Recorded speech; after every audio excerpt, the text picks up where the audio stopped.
Welcome back inside the Gamecocks, the show. JC Sherbert, Phil Mullinax. Time now for our weekly visit with Keith Allsep.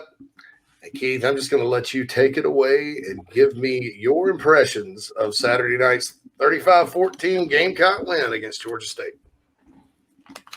Wow.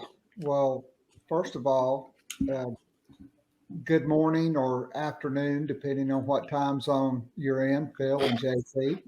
Morning. I hope you guys had a great Labor Day weekend and did not overdose on college football or alcohol. I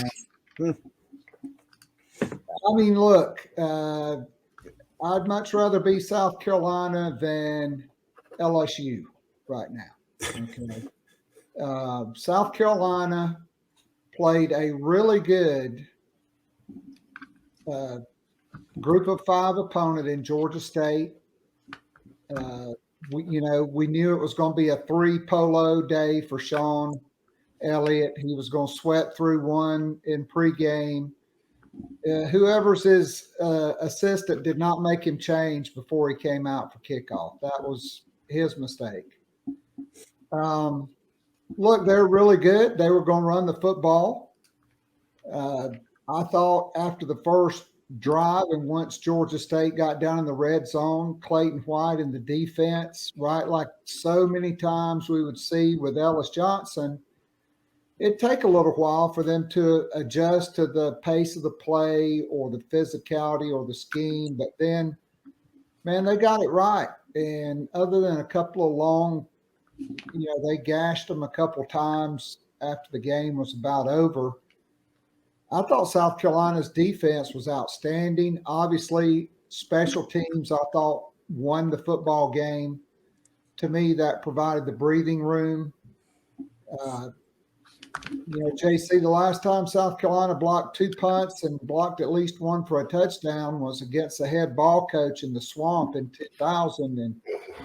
And Derek Squeaky Watson, I know, blocked 2 of them, and I know he ran at least one of them in for a touchdown. And so I thought that was great. I thought Mitch Jeter, I think it took Parker White at least 3 years for him to make a 50-yard field goal. I don't know how many he missed. I think it was like 0 for 9 before he finally made one. I thought Mitch Jeter comes out and hits from 53 and 51 just like it was extra points. I mean, right down the middle, smooth as could be. I thought that was great. And then, the Admiral Halsey and the Yorktown and the Battle of the Midway came into play with Mike Kroger.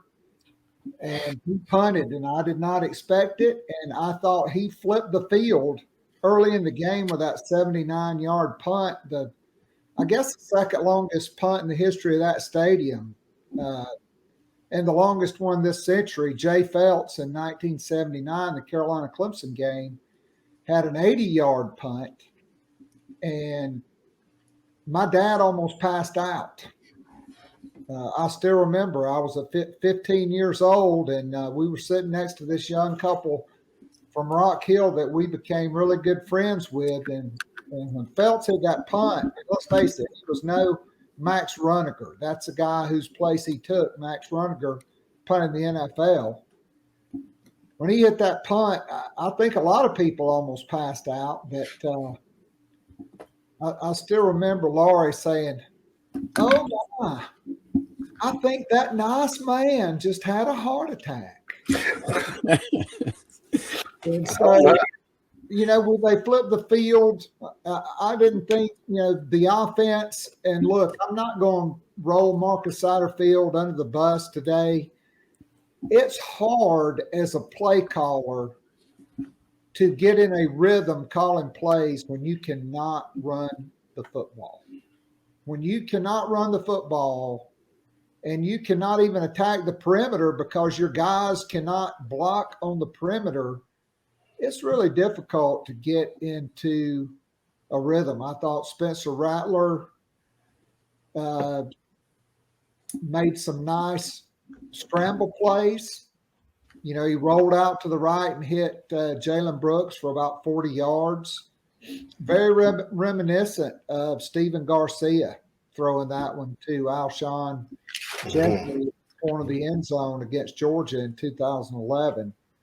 But also thought Rattler did not look comfortable. I thought, quite frankly, he made some really bad throws. I thought he took a deep shot. He threw it into double coverage. I thought that was bad.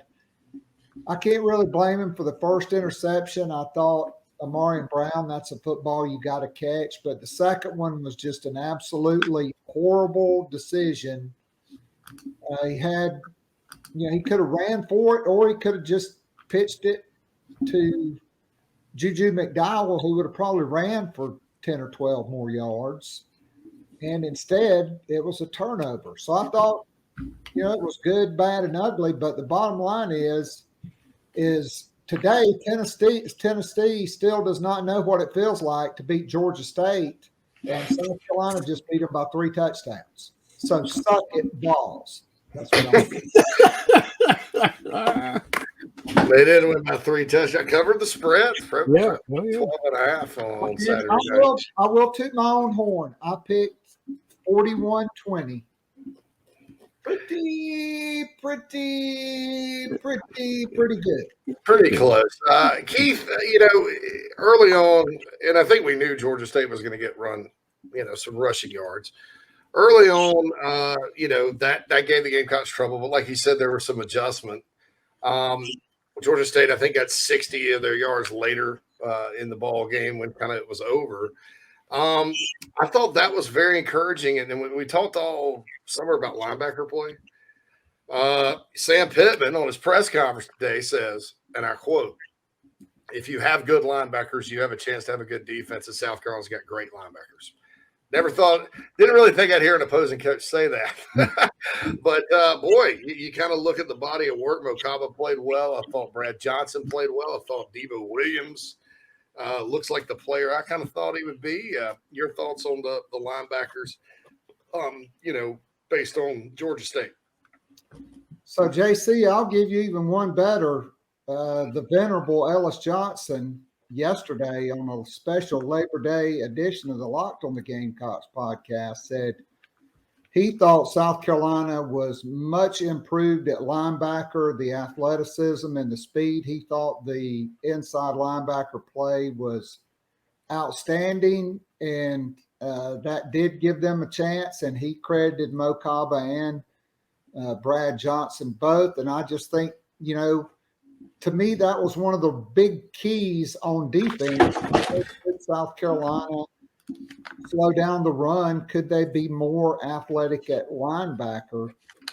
And quite frankly, I don't think Arkansas will run the ball more effectively than Georgia State, because it's just like Ellis said yesterday, Sean Elliott, man, he can call that stuff in his sleep. I mean, it's in his DNA. He played at App State. He coached at App State. He brought it with him to South Carolina, then back, at Georgia State as the head football coach. I mean, their quarterback could run the football. I thought another encouraging thing was, JC, this guy completed 60% last year, 19 touchdowns, 4 interceptions, and he was 7 for 29. 7 for 29. And even like, the couple of shots that they wound up hitting, I thought like Marcellus Dial was right there on that one. I don't know how the ball missed his arm.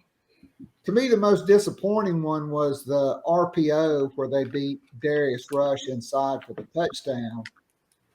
But hey, good football teams they're just going to win on some plays. And, Georgia State, quite frankly, will probably win that conference this year with Billy Napier no longer at the helm at Louisiana. Calling it now. Sun Belt champion, Georgia State Panthers. I'd love to see it happen, man. No doubt. Honestly, if North Carolina doesn't fix their defense by this weekend, Georgia State's probably going to have about 550 yards, and 450 that'll be rushing against that bunch. That's they're not doing so well, and they've not played a Power 5 team yet. I mean, who had on your bingo card App State, North Carolina would be a basketball score, 60-61. Crazy, huh? Look, quite frankly, the state of North Carolina, I don't know how they got as lucky as they did, but App State had North Carolina dead to rights. They had just scored. They cut the lead to 1. They went for the win with a 2-point play with 31 seconds to go. And that guy was wide freaking open. I mean, there was nobody close to him. And Chase Bryce, throws it over his head. So they have to onside kick. And North Carolina gets a high hop and runs it in for a touchdown. And then App State goes the length of the field in 30 seconds and scores again and has another 2-point play to tie it and didn't make it. But that, and then, Dave Doran looked like he had just survived a plane crash when East Carolina missed a 40-yard field goal. I mean, yeah. So he's on the other side of it, right? Because a few years ago at Clemson, NC State's kicker was great. He missed an extra point, and then he basically missed a glorified extra point that would have won the game for a 23-yard field goal to win the game. So I was watching that game. I watched most of it, and I was flipping back and forth, and I thought East Carolina was very ready. They're an improved football team. I like what I saw out of NC State. I thought, talent-wise, they have a lot of athletes. Their defense is fast and physical. Offense, I thought, kind of was what it was, but they just couldn't get out of their own way in that game. And I think sometimes if you're NC State, you go to East Carolina, you take a 1-point win. I believe they were 1-3 against the Pirates in Greenville all time. So if you're State, you're probably just taking a deep breath. I think North Carolina has some problems though, and I think they have to solve it. All right. So moving forward to Arkansas, we just had Trey Biddy on. KJ Jefferson, Rocket Sanders, their tight end Trey Knox. They've got some guys at receiver. And Trey mentioned too, he's like, I'm looking for these guys to step up. There's a lot of names. Jadon Hasselwood, Warren Thompson is in that group. Matt Landers, who played at Georgia, is in that group. They weren't overly great production-wise Saturday against Cincinnati. So I think you go into this one, you got to be aware of those guys because they can bust a long one on you. But from where I stand, you gotta at least try to slow Jefferson from running it. You got to contain Rocket Sanders. And that Trey Knox is a weapon at tight end. I think Kendall Browse is probably just like the mad scientist in him, and he's probably got all kinds of stuff dialed up for him. So, to me, those are the keys for the Gamecock defense. What do you think? Well, I mean, certainly, JC, I agree. I think South Carolina got a good dress rehearsal, and I think you saw when, Jordan Birch or Jordan Strong, when they, sucked too far inside, you saw the quarterback for Georgia State pull it and run very effectively. He is not KJ Jefferson. Georgia State does not have the weapons in the passing game. And so it's really like defending a triple option team. It's not coach speak, but you have to play assignment football. I thought the encouraging thing was, South Carolina started swarming the ball. I think, Trey Knox, who was a guy that Justin Stepp signed at Arkansas, he's grown now into a tight end. He is a major weapon. Hazelwood was a 5-star guy. Warren Thompson is a guy that South Carolina recruited heavily, could not land him. That's pretty much the story of Brian McClendon's career at South Carolina. And they're dangerous. But look, Cincinnati pounded the football on them. Cincinnati was tough. I watched that game. I mean, that was a game that essentially came down to the last 4 minutes. I thought Arkansas, Cincinnati's passing game was problematic for them. They had some busts in the secondary. For me, Arkansas, you've got to stop the run or at least slow the run, and you got to get them in more than 3rd and 2 or 3 because they'll go for it. And Sam Pittman's no line coach. But I think South Carolina offensively has to figure out how to have more than, 1 or 2 touchdown drives during the course of a game. I thought the offense was at its best after Georgia State took the lead 14-12 after the first interception that went off of Marion Brown's hands. South Carolina went 75 yards for a touchdown. That was about the only time we saw that all night. And South Carolina is going to have to figure out a way to run the football and be balanced. And quite frankly, I'm not for Jaheim Bell playing a lot at running back. I think he's still the most explosive threat you have in the pass game. And he needs to be lining up in the slot, and you need to be figuring out mismatches for him and let Marshawn Lloyd and those other guys run the football. I think you make a good point. I thought Jaheim had some spirited runs. And I think at every now and then type of thing, he can bust it. But I thought his usage, Keith, in the bowl game was the sweet spot. I thought, yes, hand it off to him every now and then, but let's hit him, get him in the mismatches and let him kind of run free. He just like a lot of folks didn't have a lot of room on Saturday night. I kind of look at this game with Arkansas and I think, well, what is it? Is the offensive line bad again? What is the deal? Will it be a situation where we go, oh, well, Georgia State's just kind of playing a team like that on defense is kind of like sometimes playing a wishbone team when you're a defensive player because they just do so many exotic things. They sell out. I sort of was not a huge fan of the 5 wide to start the game. I thought maybe line it up and attack them because their momentum's going forward. You run right by them, and start pushing them back. That's going to kind of back them off, but that didn't happen. So what do you think, offensive line wise? I think Arkansas does have some good players up front of the defensive line. I love the Hampton kid that came in from Arkansas State. Landon Jackson's a big old kid that came in from LSU. Drew Sanders at linebacker from Alabama. Really good players. So they're going to have to step up. A different style of defense, obviously. But what do you make of the O-line, both in the game against Georgia State, and can we expect any improvement? I mean, I was disappointed, quite frankly.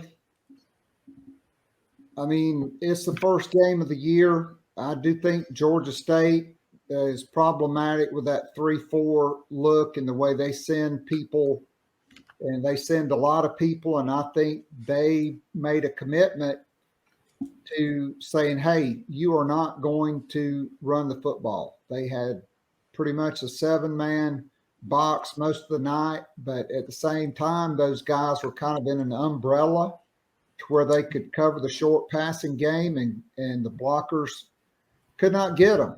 I think, the entire offensive line would tell you they did not have a great game, but they got to figure something out because 4 of these dudes were on the same offensive line that blocked for the leading rusher in the SEC, who was a guy nobody had ever heard of that South Carolina basically beat Georgia Southern and the Air Force Academy for. And they had a one-legged quarterback and a tight end transfer from Bill and Mary and Shy Smith. And that was the whole offense. And they moved the football. And Kevin Harris led the SEC in rushing with Javon Gwynn and Dylan Warnham out there, with Douglas out there, with Ja'Kai Moore out there, and at times Rashawn Lee out there. And I just think they got to figure it out. I said it when you get all these nice new toys and weapons, you want to become a guru and show everybody, man, I can really coach. I'm going to do all this stuff. And I'm just wondering if it was too much. I mean, I've always said it, JC, keep it simple, Satterfield. It's the KISS method. You keep it simple, Satterfield. And I think they got to figure it out. Yeah, I thought Georgia State's defense was great, as far as their game plan goes, because you sort of felt like, if you watched the spring game at all, you felt like South Carolina's been working on quick passes. Beaver did say afterward that it was to attack the perimeter. I don't know if and maybe they just didn't have time. Maybe the pocket wasn't there. I don't know that going way down the field isn't an answer for that kind of scheme that people want to play. But at the same time, they're running Spencer Rattler out of the pocket left and right. So, I mean, how do you let something like that even develop? So it's just kind of, there's just not, and I think it's almost maybe a positive, guys. There's really just not an answer that you can put your finger on. Sometimes that's good, because sometimes that just means bottom line, play better, and they go do. Yeah, I mean, look, this was not 5 wide with Steve Spurrier calling it. Okay, remember we used to play Kentucky? Spurrier just go 5 wide, like about 10 plays in a row, and it'd be a touchdown. Mm-hmm. I mean, every time, guys, South Carolina went 5 wide, they just said, we're sending more people than you can block. We're not going to sit back and give you time. And almost every time he either had to get it out or he had to run for his life and either throw it away or, make a scramble play. Yeah, but Georgia State was effective at just keeping him shook. I mean, Rattler didn't have any time whatsoever. And when they did go 5 wide, it's like I was telling JC earlier, I mean, the only throw you have is behind the line of scrimmage to the boundary, and if you don't beat your man, you're, drop for a loss. Yeah, and the receivers didn't block well either. I mean, the idea with that is you get blocking on the perimeter and you spring a long one. And I get it. I just, I don't know, man. I don't know about all that. The good thing about what I think we saw this week, and I think it kind of speaks to what you were talking about last week, Keith, is we gave Arkansas a hell of a lot to look at and to try to plan for. But it looks like you can overcome what it is we're doing if we're not executing with just defensive speed, which is what I'm worried about.